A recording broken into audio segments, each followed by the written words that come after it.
Welcome back, everybody. You got Will and I Man here from the Block Runner, Metazone, Rovi, and Mscribe, and today we're going to be talking about 1 year ago we had a gnat explosion. A gnat explosion?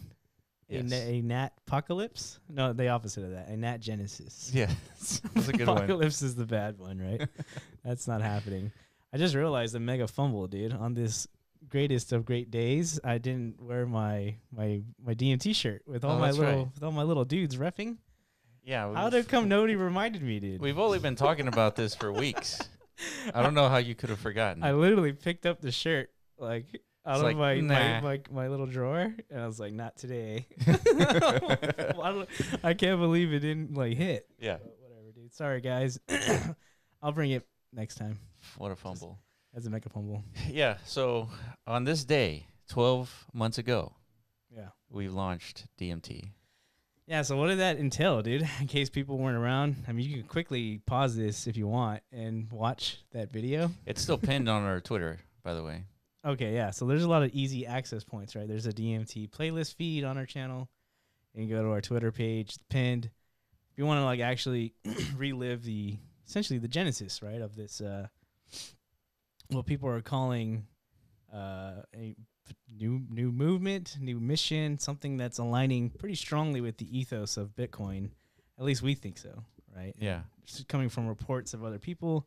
We had a Twitter space this morning with Emblem Vault, Jake and Adam McBride. Shout out to those guys. So people, I think the message, the narrative is starting to resonate, right? And it has been, but for things to kind of be introduced and still have longevity a year later. Yeah, that's a big deal. I would say so. And that's an indicator that there's something there. Like if you were fading it or you were not paying attention to it or anything like that, you were just sort of ignoring it, and it's still around a year later, now it's time to pay attention. Yeah, I think so, because, I mean, there's a lot of things that are different right now as opposed to how things were a year ago, right? Specifically around the market, right? A year ago, the broader crypto market was in an absolute state of despair. Nobody knew how, this incoming bull market was going to approach. Yeah. How the hell was Bitcoin going to surpass all-time highs? Well, we're there. We're living it right now. Today is an all-time high, 93,800. Let me just check, because literally every breath you take could be $1,000 higher. Yeah. Oh, nope, it went lower. But what's it at? 93. It broke Coinbase on Coinbase. It broke 94. Sheesh. Wow. So we're there. We're living it right now.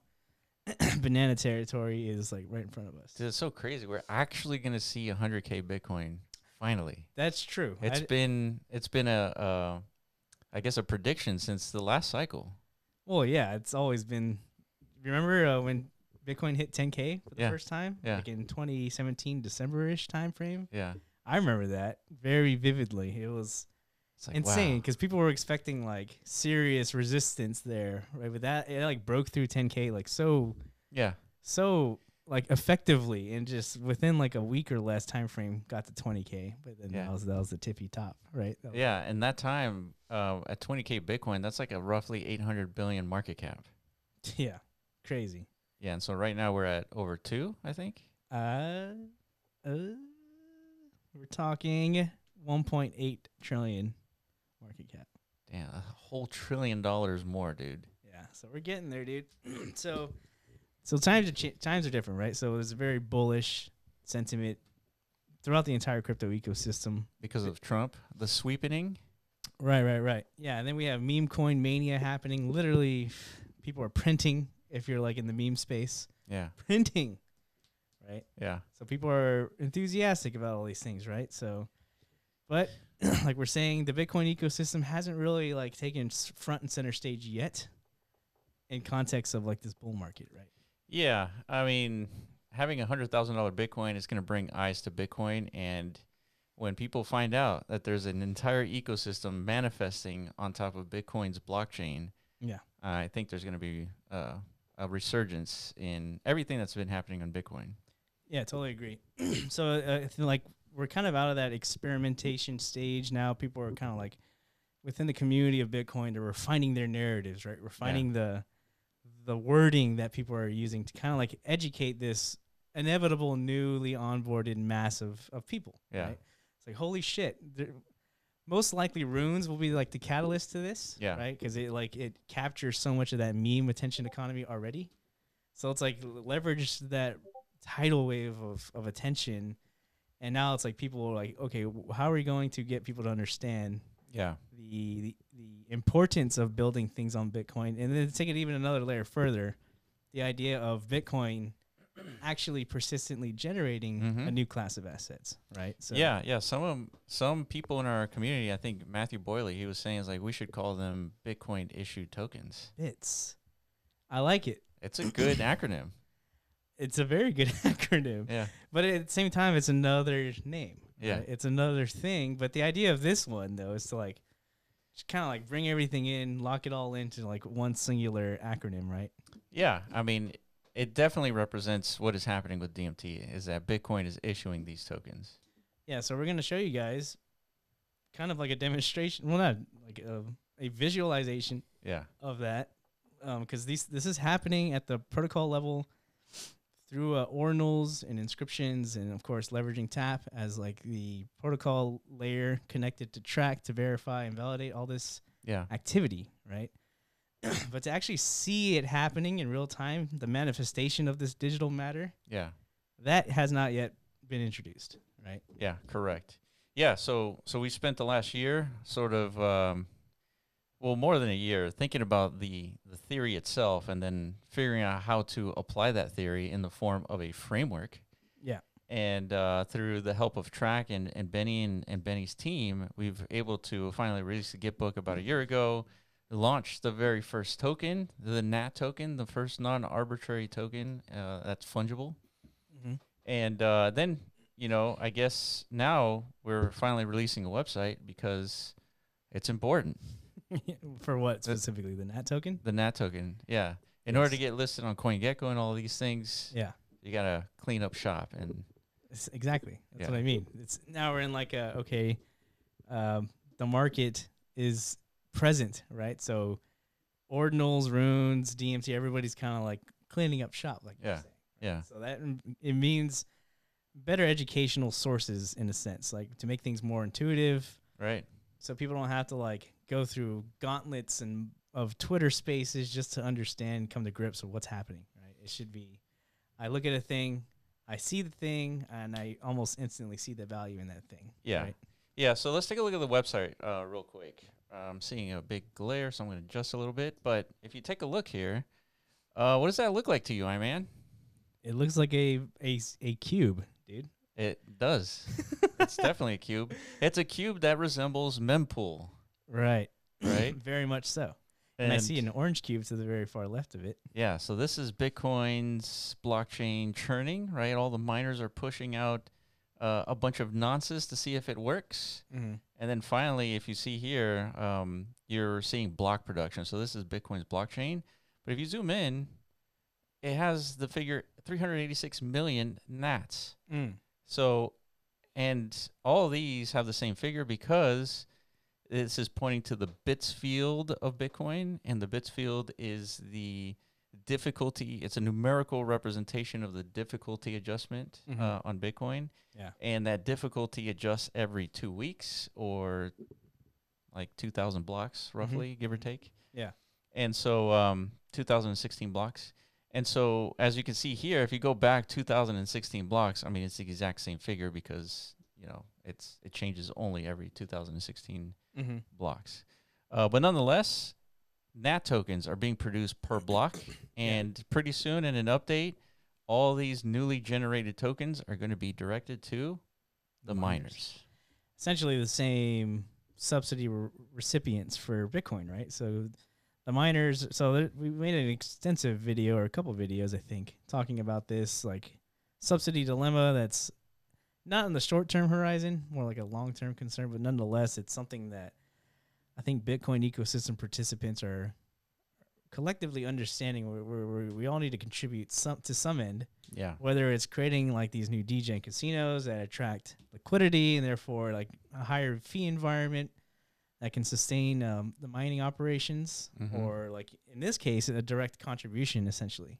Yeah, yeah, absolutely. And in this case, like as soon as we make this update, we're gonna make another update to the site where on the bottom it'll show which miner received the NAT token, and then when you click on that miner, it'll show you how many times that miner has actually won NAT tokens and how many in its entire history received NAT tokens. Yeah, so this is super cool. And keep in mind, so we're building the same thing for the entire DMT ecosystem also, like this visualization. That's right. Yeah. So this is just specific to the NAT token, correct. which was the first DMT asset produced, right? Yeah. But this concept is ubiquitous in the context of the DMT ecosystem, right? Right. In every block, depending on what's being deployed, through the protocol framework, every block has its unique like introduction of new manifestation, right? Yeah.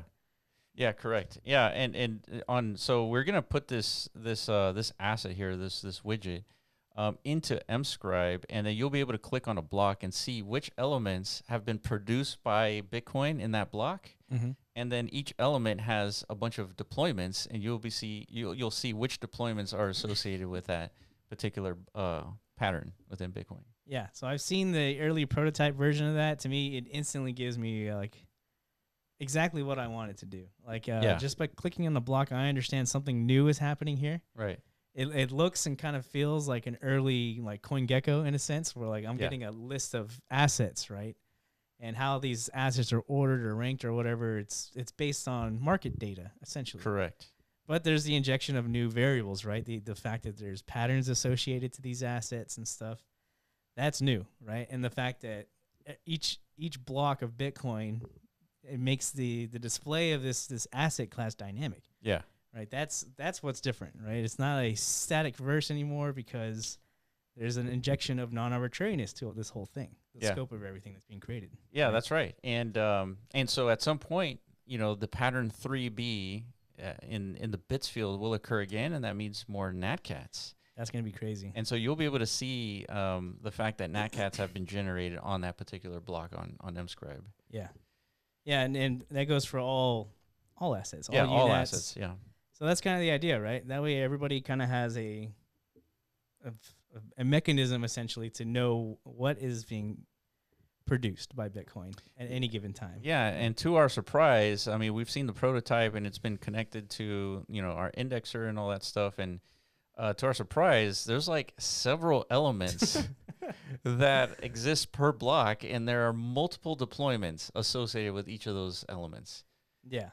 That was definitely, we didn't know these things were happening. That's kind of like painting the picture of why this tool is so critical, and we're super glad that it's coming out essentially around the time where we're entering into the second year of this ecosystem's expansion. Because in my eyes, this is the best tool we could have produced to, again, kind of align with the whole cleaning up house and fitting the ecosystem to a much more presentable state, right? So independent of this tool, there's a lot of individual due diligence I think you have to do to kind of understand, like, what do you mean when you say things are non-arbitrary? What do you mean when you say Bitcoin's producing assets or issuing tokens or whatever? Yeah, it's not a simple thing to understand when you first hear about it. And that's why the NAT token to us is very important, because it is an onboarding tool to just break into the ecosystem by itself. And we're talking about the bits field. Nobody really knows what that is. True.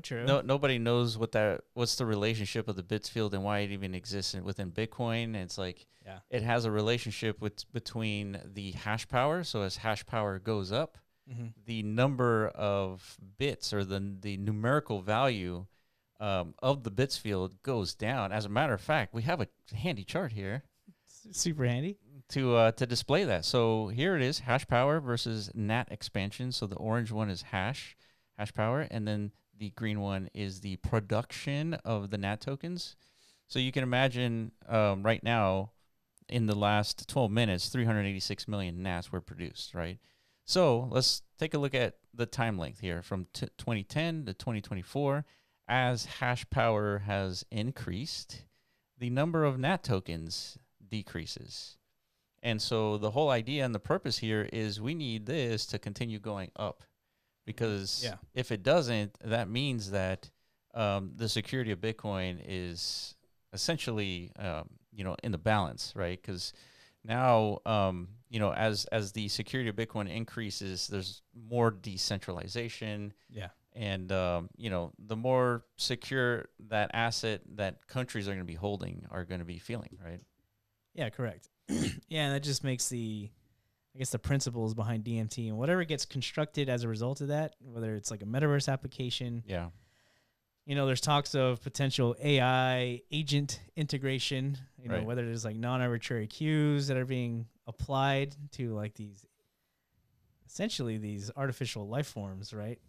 As opposed to just whatever the outputs are is just arbitrarily generated, is randomized, whatever. Something that's more closely associated to Bitcoin, and it's like its data components to generate these outputs with something that's non-arbitrary from our point of view, right? Yeah. Right. Like to preserve that is of utmost importance, right? Because if you're building all these new like vectors of, I guess, human initiative, like you have to preserve like what it is that underlies all of it. Yeah, right? 100%. Yeah, and we're talking about redirecting the NAT tokens to the miners, and so the question is like, why? It's like, well, if you don't do that, at some point, the fees for or the subsidy gets eliminated in 2140. So that means that most of what pays for the bills for these miners is gone, right? Mhm. It doesn't exist, and so now you have to rely on fees. Yeah. And so if you look at the fees today, there's no way, there's a huge discrepancy between what miners are earning via the subsidy compared to what they're earning via the fees. Correct. Huge discrepancy. Yeah. And so the idea here is that with the NAT token being sent to the miners, they'll have at least a second subsidy to sell to continue paying the bills, increase the security potentially. And as security increases, by the way, the number of NAT tokens goes down, and so supply goes down, and you know what happens when that happens. Yeah, I think so. Yeah. Yeah. So that's NAT, right? So that's the first asset that was introduced, and essentially bringing the idea of generating non-fungible tokens, Yeah. through the substrate layer of Bitcoin, right? But a couple months later, EV steps in, is like, you can actually create unique creations as well, that serve essentially as NFTs do, Yeah. but with the same embedded properties of these patterns on Bitcoin that enable essentially non-arbitrary uniqueness, right? Called unats, unique non-arbitrary tokens. So that, I think, has been largely like the breadth of experimentation during year one, right? Yeah, that's correct. Yeah, and so Evie sort of front ran us on kind of the design of what a unique non-arbitrary token would kind of look like from a framework standpoint. And so he hit it out of the park. I mean, he knew, it's almost as if he's like a fly on the wall. Like he knew exactly what he needed to do, right? He created a script, and then generate these assets non-arbitrarily. So it's his interpretation of block data, and his interpretation looks like cats. Mm-hmm. And so that's largely what we've been focused on, like in this, like you're saying, in the last year, is just this UNAT aspect of it. It's gone so deep that community members have generated avatars based off these assets, right? The NatCat avatar. Correct. And we just deployed BitmapOS not too long ago, and we're running around as NatCats in the metaverse in a completely unique avatar. Correct. Yeah, it's pretty wild. Just to kind of, so we have an event coming up. Yeah. It's supposed to be today. Right. Maybe by some miracle it is, but unlikely. But you got to pay attention to our Twitter page for like the official announcement. But the idea of this event is to kind of full circle bring everything you just said together into an actual shared environment that connects the idea of the metaverse, these non-arbitrary assets, DMT, Bitmap, all this stuff. Yeah. Right. So we're inviting everybody to attend that. Yeah, definitely just follow our Twitter account. Wait for that link. It's going to be a new place. It's more like a proof of concept, and it should get everyone excited for what's to come, because there's still a lot of work to be done, but we're going to showcase some new functionality. Yeah, I wish we could. Yeah, definitely attend, guys, because it's still in progress, but it has everything. Is from the representation from the fungible token front, right? Yeah. The NAT token, block tokens in there, rare cash from the NAT Flyer team. That's right. That's right. So there's some interesting experimentation happening on the fungible token side of things. It's taken a lot longer for that to kind of like become like a, I don't know, like a sustainable component of DMT, just because, you know, fungible token required more infrastructure from Tap and Yeah. such as like DeFi liquidity, stuff like that, right? So it took essentially a year from the start of DMT to where we are today to have the proper token infrastructure for viability. Really, in this year, we've, you know, Tap Team has done so much. We've done so much. Yeah. Like, it's really hard to encapsulate like everything that we've completed so far, and still there's a lot left to go. I mean, we've already indexed 3 fields out of the 37 or 39 fields on Bitcoin. Yeah.